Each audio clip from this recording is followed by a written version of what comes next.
नमस्कार दोस्तों। आज की कहानी स्टोरी ब्लास्टर में आगरा शहर से है, यूपी के आगरा शहर से। दोस्तों, कहानी शुरू करने से पहले एक छोटी सी रिक्वेस्ट है। जिन दोस्तों ने मेरे चैनल को सब्सक्राइब नहीं किया है वो सब्सक्राइब कर लें, नोटिफिकेशन बेल को दबाकर नोटिफिकेशन ऑन कर लें, जिससे कि आने वाली कहानियाँ आपको शीघ्र से शीघ्र मिल सकें और आप अलर्ट रहें। आइए दोस्तों, शुरू करते हैं कहानी। बायोटेक्नोलॉजी लैब में रिसर्च स्कॉलर 23 वर्षीय नेहा की सलवार घुटनों के नीचे तक खिसकी हुई थी। देखने में साफ लग रहा था कि या तो उसके साथ बलात्कार हुआ है या फिर कोशिश की गई है।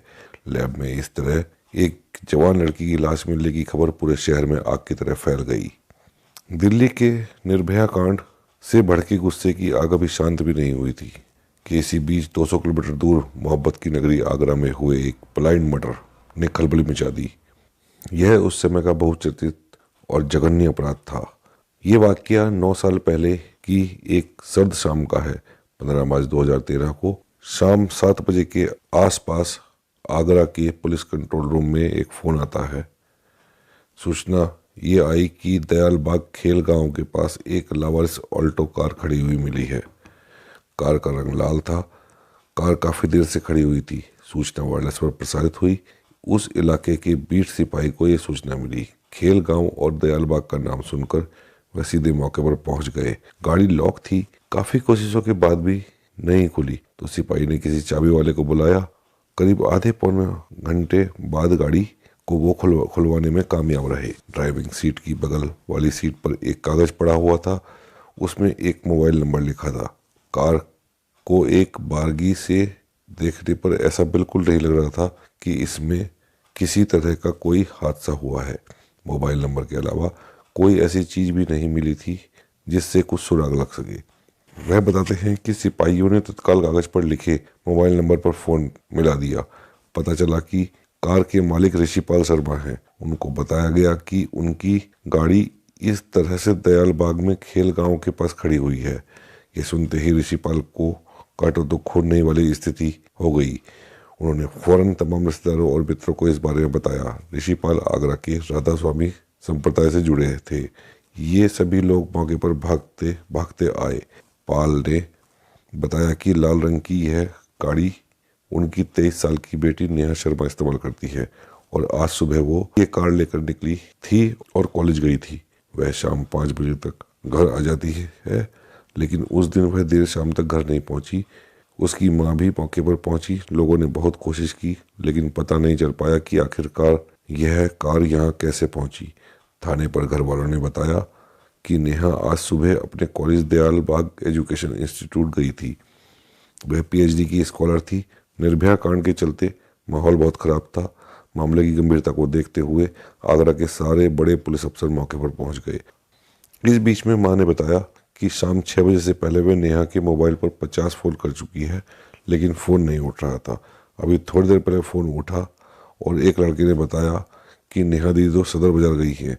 अभी माँ कुछ पूछ पाती कि तुम कौन हो, तुम्हारे पास नेहा का फ़ोन कैसे आया, नेहा सदर बाजार किस लिए गई है, वह फ़ोन क्यों साथ लेकर नहीं गई। उधर से फ़ोन कट गया। करीब आधे घंटे तक फिर कई बार फ़ोन किया गया पर उठा नहीं। आधे घंटे बाद उसी लड़के ने फ़ोन उठाया और कहा कि आंटी, नेहा दीदी तो मूवी का टिकट लेने के लिए लाइन में खड़ी हैं, इसलिए वह अपना मोबाइल उन्होंने मुझे दे दिया है।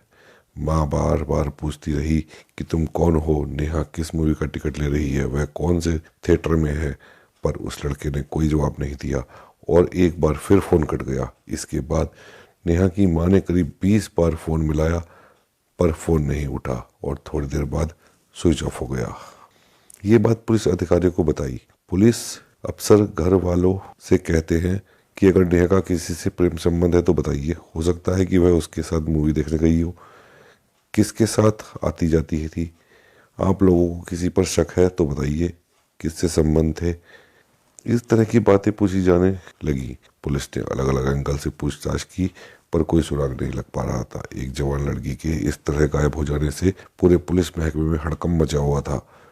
घर वालों ने बताया कि नेहा दयालबाग एजुकेशन इंस्टीट्यूट में बायोटेक्नोलॉजी की पीएचडी की छात्रा है।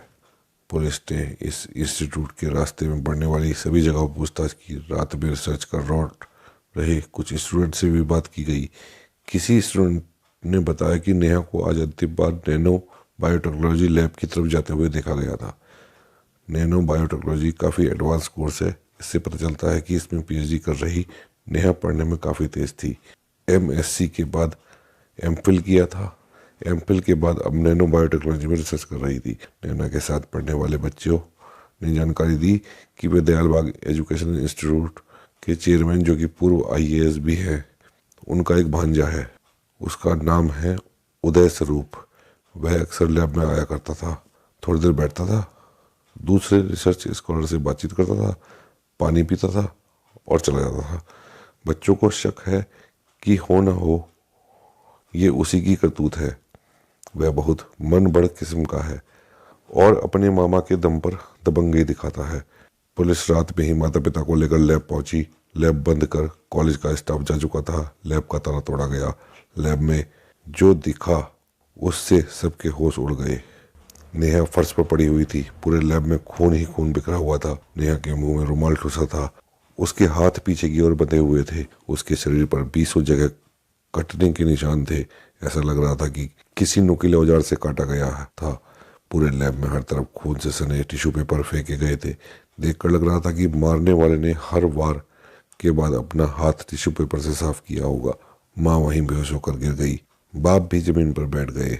इतना खौफनाक मंजर देखकर हर कोई हैरान रह गया। पुलिस वाले भी हैरान थे। लैब में रिसर्च के दौरान इस्तेमाल होने वाला पीपेट का छोटा टुकड़ा फर्श पर पड़ा मिला। बाकी का हिस्सा नेहा के पेट में घुसा हुआ था। पीपेट कांच का बना था।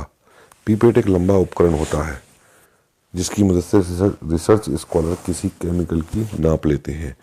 नेहा की सलवार घुटने से नीचे तक खिसकी हुई थी। देखने में साफ लग रहा था कि या तो उसके साथ बलात्कार हुआ है या फिर कोशिश की गई है। लैब में इस तरह एक जवान लड़की की इस लाश मिलने की खबर पूरे शहर में आग की तरह फैल गई। पुलिस ने मौके से सबूत इकट्ठा करने के बाद लैब को सील कर दिया। नेहा की बॉडी को पोस्टमार्टम के लिए भेज दिया गया। निर्भया कांड को लोग अभी भूले नहीं थे। ऐसे में 16 मार्च की सुबह जब यह मर्डर आगरा के अखबारों की सुर्खियां बना तो लोगों का गुस्सा भड़क उठा। सभी स्कूल कॉलेजों में छात्र छात्राएं सड़क पर आ गए। महिलाओं के संगठनों ने विरोध प्रदर्शन शुरू कर दिया। हत्यारों को पकड़ने और उन्हें कड़ी से कड़ी सजा देने की मांग जोर पकड़ने लगी। नेहा के कत्ल को 3 दिन बीत चुके थे। पुलिस ने नेहा के साथ पढ़ने वाले सभी लोगों की सूची बनाई। नेहा और उनके सभी दोस्तों, चाहे वह लड़की हो या लड़का, सभी के मोबाइल का सीडीआर मतलब दोस्तों कॉल डिटेल निकाला गया। कॉलेज कैंपस के भीतर बायोटेक्नोलॉजी डिपार्टमेंट और उसके भीतर मौजूद लैब में रिसर्च स्कॉलर का शव मिलने से पुलिस के पास ज़्यादा स्कोप नहीं था कि वह बाहर पूछताछ के लिए भटके। इसलिए पुलिस ने नेहा के साथ पढ़ने वाले लोगों से पूछताछ पर ही ज़्यादा जोर दिया। आईजी जोन, डीआईजी रेंज ने मिलकर पुलिस अफसरों की एक बड़ी टीम बनाई। आसपास के जिलों से भी क्राइम में रुचि रखने वाले कुछ इंस्पेक्टर्स और सब इंस्पेक्टर्स इस काम पर लगाए गए। सादे कपड़े में कुछ पुलिसकर्मी कॉलेज कैंपस में भी तैनात किए गए ताकि कुछ सुराग हाथ लग सके। इस बीच नैनो बायोटेक्नोलॉजी डिपार्टमेंट के एक प्रोफेसर ने पुलिस को बताया कि कॉलेज में कंस्ट्रक्शन का काम करा रहे ठेकेदार विशाल शर्मा के कपड़ों पर खून के दाग देखे गए हैं। पुलिस को यह जानकारी विशाल शर्मा के घर के पास रहने वाले बच्चों ने दी थी। डर की वजह से बच्चे पुलिस के पास नहीं गए। दूसरी बात उन्होंने बताई कि विशाल के साइकिल में भी खून के धब्बे लगे हुए थे। पुलिस को लगा कि हमारा काम हो गया। विशाल शर्मा को उठाया गया और थाने लाया गया। वाकई में उसके शर्ट, जूते और साइकिल पर लाल धब्बे पड़े हुए थे। इन धब्बों को पानी से धोकर छुड़ाने की कोशिश की गई थी। पुलिस ने पूछताछ शुरू की तो उसने बताया कि साहब, हम ठेकेदार हैं। हम तमाम इमारतों में पेंटिंग का काम भी करते हैं। ये निशान पेंट के ही हैं।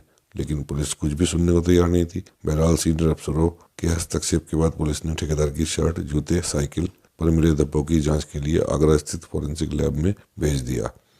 3 दिन बाद रिपोर्ट आई। उससे स्पष्ट हो गया कि खून के धब्बे नहीं है, ये कोई रंग है जो हूबहू खून से मैच कर रहा है। विशाल शर्मा को पूछताछ करने के बाद छोड़ दिया गया। नेहा के कॉलेज का स्टाफ पुलिस जांच में कोई खास सहयोग नहीं दे रहा था। नतीजन 15 दिन बाद भी पुलिस के हाथ कोई ठोस सबूत नहीं लग पाया था। कॉलेज के लोगों ने पुलिस पर परेशान किए जाने का आरोप लगाते हुए इलाहाबाद हाई कोर्ट पर रेट दाखिल कर दी। आरोप यही है कि पुलिस सीनियर प्रोफेसरों को, सीनियर कर्मचारियों को बार बार थाने बुलाकर तंग कर रही है पैसों के लिए। अब जब पुलिस पर इस तरह के आरोप लगाए जाते हैं तो पुलिस का काम धीमा पड़ जाता है। कॉलेज का कोई भी प्रोफेसर, कोई भी स्टूडेंट पुलिस के पास आने को तैयार नहीं था। अगर उन्हें पूछताछ के लिए थाने बुलाया जाता तो उनकी तरफ से फौरन एक याचिका हाई कोर्ट में पड़ जाती थी। हाई कोर्ट में डेट पड़ती थी, पुलिस अधिकारियों को जवाब देना पड़ता था। अब एक दिन नेहा के घर वालों ने आईजी जोन आगरा से संपर्क किया। उन्होंने बताया, सर, नेहा के साथ पढ़ने वाले बच्चों ने जानकारी दी है कि दयाल एजुकेशन इंस्टीट्यूट के चेयरमैन, जो कि पूर्व आईएएस भी हैं, उनका एक भांजा है। उसका नाम है उदय स्वरूप। वह अक्सर लैब में आया करता था, थोड़ी देर बैठता था, दूसरे से कॉल से बातचीत करता था, पानी पीता था और चला जाता था। बच्चों को शक है कि हो न हो उसी की करतूत है। वह बहुत मन बड़ किस्म का है और अपने मामा के दम पर दबंगी दिखाता है। वह कहता है कि इस कैंपस के भीतर हम चाहे जो करें, मेरा कोई कुछ नहीं बिगाड़ सकता। शायद इसलिए बच्चे पुलिस के सामने आकर उसका नाम नहीं ले रहे थे। पुलिस ने जब उदय स्वरूप को थाने में बुलाया तो बड़े बड़े लोगों के फोन आने लगे। उसके चेयरमैन मामा ने फोन कर कहा कि उदय कोई चोर या लुटेरा नहीं है जो उसे थाने बुलाकर पूछताछ की जा रही है। पुलिस को जो भी पूछना है घर पर आकर पूछ सकती है। मैंने उसको घर पर रोक रखा है। पुलिस घर पहुंची और पूछताछ शुरू की। उसके सारे जवाबों से यही लगा कि वह नेहा को जानता ही नहीं है। साफ इनकार करता है कि मैं नेहा को जानता ही नहीं हूँ। पूछताछ से पुलिस को भी लगा कि उदय का इस मर्डर से कोई वास्ता नहीं है। वहीं पुलिस पूछताछ से उदय का परिवार भी काफी नाराज हो गया। कॉलेज में सादी वर्दी में तैनात पुलिस वालों ने धीरे धीरे छात्र छात्राओं से बातचीत शुरू की। सबने शक जताया कि ये उदय की ही करतूत हो सकती है। पुलिस ने एक बार फिर उदय स्वरूप से पूछताछ करने का फैसला कर लिया। पुलिस उसके घर पहुंची और इस बार थोड़ी कड़ाई बरती। अगले दिन हाई कोर्ट में घर वालों ने पुलिस के उत्पीड़न की शिकायत दर्ज करा दी। एक रिट लगा दी गई। इसी बीच नेहा की पोस्टमार्टम रिपोर्ट भी आ गई। उसमें दो बड़ी बातें का खुलासा हुआ। पहला यह कि नेहा की हत्या से पहले उसे क्लोरोफॉर्म सुंघाकर बेहोश किया गया था। नेहा के साथ बलात्कार हुआ या नहीं, इसको लेकर रिपोर्ट में कुछ स्पष्ट नहीं किया गया था। गोलमोल बातें बताई गई। मसलन स्लाइड ले ली गई है, जांच के लिए भेज दी गई है, आने पर बताया जाएगा। कत्ल के 15 दिन बाद 29 मार्च को पुलिस एक बार फिर बायोटेक्नोलॉजी लैब गई।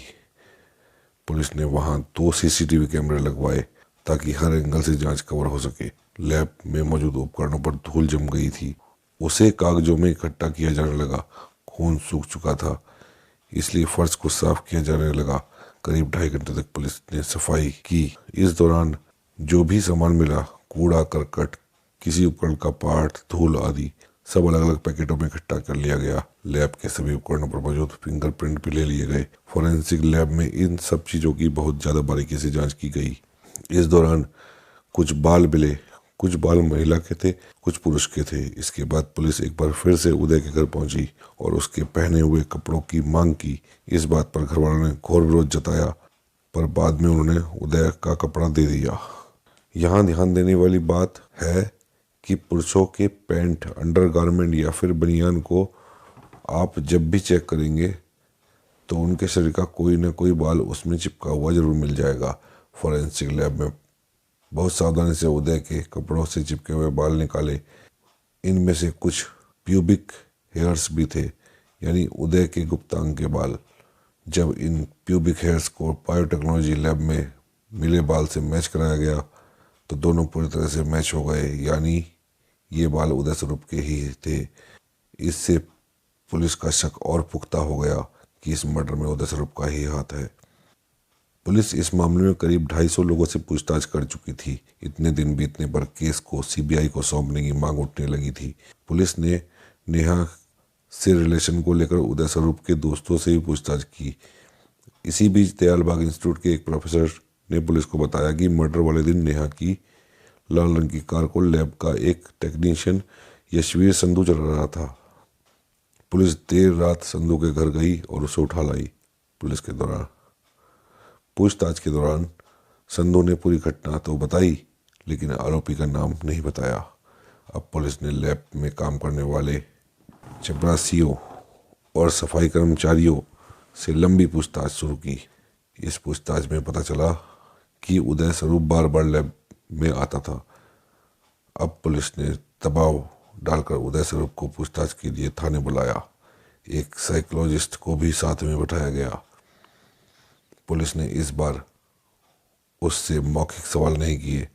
छोटी छोटी पर्चियों में ढेरों सवाल लिखे गए और उदय को कहा कि वह लिखकर सबका जवाब दे। पुलिस ने कड़े सवालों से ऐसी घेराबंदी की, इस बार उदय स्वरूप टूट गया। उसने नेहा की हत्या करने का सच कबूल कर लिया। उदय स्वरूप और यशवीर संधू को पुलिस ने अरेस्ट किया। इस जांच टीम में एक एसपी स्तर का अफसर, 2 डीएसपी समेत 15 पुलिसकर्मी शामिल थे। पूछताछ में उदय स्वरूप ने बताया कि वह बार बार लैब जाकर नेहा से बातचीत करने की कोशिश करता था, पर नेहा उसे बिल्कुल लिफ्ट नहीं देती थी। इस बात से परेशान होकर उसने लैब टेक्नीशियन यशवीर संधू से संपर्क साधा। उदय को पता था कि यशवीर संधू ही कभी कभी नेहा की गाड़ी ड्राइव कर उसको घर छोड़ता था।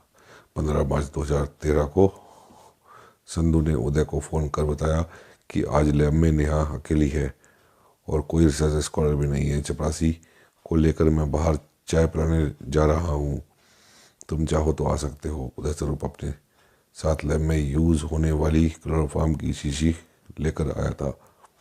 वह लैब पहुंचा तो देखा नेहा अपना काम कर रही थी।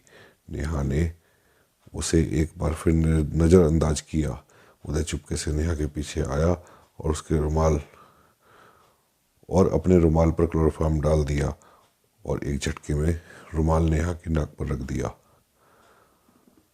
थोड़ी देर बाद नेहा बेहोश होकर फर्श पर गिर गई। उदय ने अब नेहा के मुंह में रुमाल ठूस दिया, उसके हाथ पीछे से बांध दिए। इसके बाद उसने सलवार उतारने की कोशिश की, पर शायद क्लोरोफॉर्म कम तीव्रता का था, इसलिए नेहा पूरी तरह बेहोश नहीं हो पाई थी। उसने उदय की हरकतों का कड़ा प्रतिरोध किया। हाथ तो बंधे थे। उसने पैर चलाकर, उठकर और सिर झटककर उदय को उसके मकसद में कामयाब नहीं होने दिया। इस पर झल्लाए उदय ने कांच का एक पीपेट उठाया और उसे आधा तोड़कर नेहा पर हमला करना शुरू कर दिया। वह नेहा के शरीर पर नुकीले पीपेट से लगातार वार करता रहा।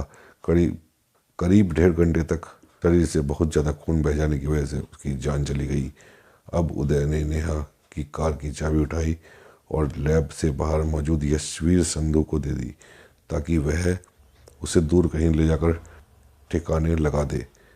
यशवीर संधू ने नेहा की कार को चुपके से दयालबा के खेल गांव के पास खड़ी कर दी और वहां से चला गया। इसके बाद चपरासी से लैब में ताला लगवा दिया। इस बीच उदय ने नेहा के लैपटॉप को पूरी तरह से तोड़कर वहीं पास की झाड़ियों में फेंक दिया। मर्डर में 39 दिनों तक 23 अप्रैल 2013 में इस घटना का खुलासा हुआ और 2015 में दोनों आरोपियों के खिलाफ चार्जशीट फाइल हुई। चार्जशीट फाइल करने में पुलिस को इतना समय इसलिए लग गया क्योंकि आरोपियों ने हाई कोर्ट में याचिकाएं लगा कर मामले को लटकाने की कोशिश की थी, लेकिन पुलिस ने हर याचिका का बखूबी जवाब दिया। जब हाई कोर्ट से सारे स्टे खारिज हो गए तब कहीं जाकर चार्जशीट फाइल हो पाई। फिलहाल मामले की सुनवाई कोर्ट में चल रही है। उदय स्वरूप और यशवीर संधू 9 सालों से जेल में बंद हैं। नेहा के घर वाले लंबे समय से न्याय का इंतजार कर रहे हैं, पर अब तक दोषियों को सजा नहीं मिल पाई है। तो दोस्तों, ये थी कहानी आगरा की नेहा शर्मा की। कहानी पसंद आई हो तो मेरे चैनल को सब्सक्राइब करें, बेल आइकन के बटन को दबाकर नोटिफिकेशन ऑन करें।